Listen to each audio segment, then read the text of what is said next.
Normal ஹியூமனுக்கு good habit bad habit எப்படி form ஆகுதுன்னு யாருக்கா தெரியுமா? பொதுவாக ஹியூமனோட ஹேபிட்ஸ் அவங்களுடைய தேவையை பொறுத்து தான் கிரியேட் ஆகும். மொத்தம் இதை 4 ஸ்டெப்பாக பிரிக்கலாம். First need, second action, 3 reward, 4 habit. இப்போ ஒரு நார்மல் சொசைட்டி ஹியூமன் எடுத்துக்குவோம். இவருக்கு மொத்தம் 2 ப்ராப்ளம் இருக்குது. ஒன்று ஃபேமிலி இஷ்யூ, இன்னொன்று ஒர்க் டென்ஷன். இப்போ அந்த ஒர்க் டென்ஷனில் இருந்தும் ஃபேமிலி இஷ்யூவில் இருந்தும் இந்த ஹியூமன் கொஞ்சம் ரிலாக்ஸ் ஆக ட்ரை பண்ணுறாரு. ஸோ இதுக்காக நிறைய ஆக்ஷன் அவர் ஆட் பண்ணுறாரு. Playing games, travel and gym. இது எதுலேயுமே அவருக்கு ரிவார்ட்ஸ் கிடைக்கல. ஸ்ட்ரெஸ்ஸை குறைக்கணும், ரிலாக்ஸ் ஆகணும். இதுதான் அவருக்கான ரிவார்ட்ஸ். இப்போது லாஸ்ட் ஆப்ஷனாக ஆல்கஹாலை ட்ரை பண்ணுறாரு. ஆல்கஹாலில் எத்தனால் அப்படின்னு சொல்லிட்டு ஒரு கெமிக்கல் இருக்குது. இதுதான் பிரெயின் அண்ட் பாடியை அஃபெக்ட் பண்ணும். ஆல்கஹாலோட ஃபஸ்ட்டு வேலையை ஆல்கஹால் குடித்ததும் அது பிளட்டில் மிக்ஸ் ஆகி பிரெயினுக்கு போகும். பிரெயினுக்கு போயிட்டு அடுத்த நெக்ஸ்ட் ஸ்டெப்பு டோப்பமைனுங்கிற ஒரு கெமிக்கலை ரிலீஸ் பண்ணும் நம்ம பிரெயின்லேருந்து.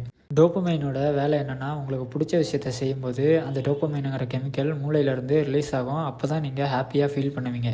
இப்போது இந்த ஆல்கஹாலோட வேலை என்னென்னா, டோப்பமைனை ரிலீஸ் பண்ணுறது மட்டும்தான் ஆல்கஹாலோட வேலையை. இப்போது டோப்பமைன் ரிலீஸ் ஆன உடனே நீங்கள் அடுத்து உங்களுக்கு எவ்வளோ பெரிய ப்ராப்ளமாக இருந்தாலும் ஹாப்பியாக ஃபீல் பண்ண ஆரம்பிச்சிருவீங்க. நீங்கள் எதிர்பார்த்த ரிவார்ட்ஸ் இதுதான். அது இந்த ஆல்கஹால்லேருந்து உங்களுக்கு கிடச்சிரும். இப்போது உங்களுடைய ப்ராப்ளத்துக்கு ஆல்கஹாலுங்கிறது தான் சரியான ஆன்சருங்கிறத உங்கள் மைண்ட் ஃபைன் பண்ணிடுச்சு. இப்போது அகைன் உங்களுக்கு ஏதோ ஒரு நியூ ப்ராப்ளம் வருதுன்னா உங்கள் மைண்டுக்கு ஆல்ரெடி தெரிஞ்சிருச்சு ஆல்கஹால் யூஸ் பண்ணால் ப்ராப்ளம் சால்வ் ஆகிடும் அப்படின்னு. அகைன் இப்போது ஆல்கஹால் ட்ரை பண்ணுவீங்க. ஆல்கஹால் மைண்டுக்கு போகும், டோப்பமைனை ரிலீஸ் பண்ணும், ஹாப்பியாக ஃபீல் பண்ணுவீங்க. அடுத்து டயர்ட் ஆயிடுவீங்க, ஸ்லீப் சுச்சுவேஷனுக்கு போயிடுவீங்க.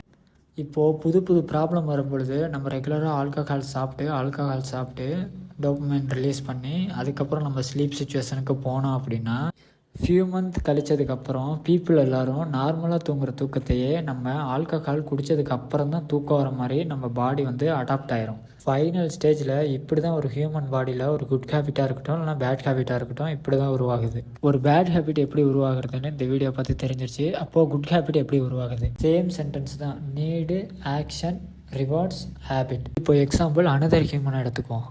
இவருடைய நீட் என்னென்னா, இவருடைய பாடியை ஸ்ட்ராங்காக பில்ட் பண்ணணும். ஸோ அதனால் ரெகுலராக மார்னிங் 5 o'clock ஜிம் போகிறாரு, ஒர்க் அவுட் பண்ணுறாரு. 5 daysக்கு எந்த ரிசல்ட்டும் இல்லை. ரிவார்ட்ஸ் இவருக்கு இல்லை 5 daysக்கு. நெக்ஸ்ட் 5 daysக்கு அதே ஆக்ஷனை ரிப்பீட் பண்ணுறாரு. மார்னிங் 5 o'clock ஜிம் போகிறாரு, ஒர்க் அவுட் பண்ணுறாரு. நெக்ஸ்ட் 5 daysக்கு ரிவார்ட்ஸ் இல்லை. நெக்ஸ்ட்டு அகைன் 5 daysக்கு மார்னிங் 5 o'clock ஒர்க் அவுட் பண்ணுறாரு, ஜிம் போகிறாரு.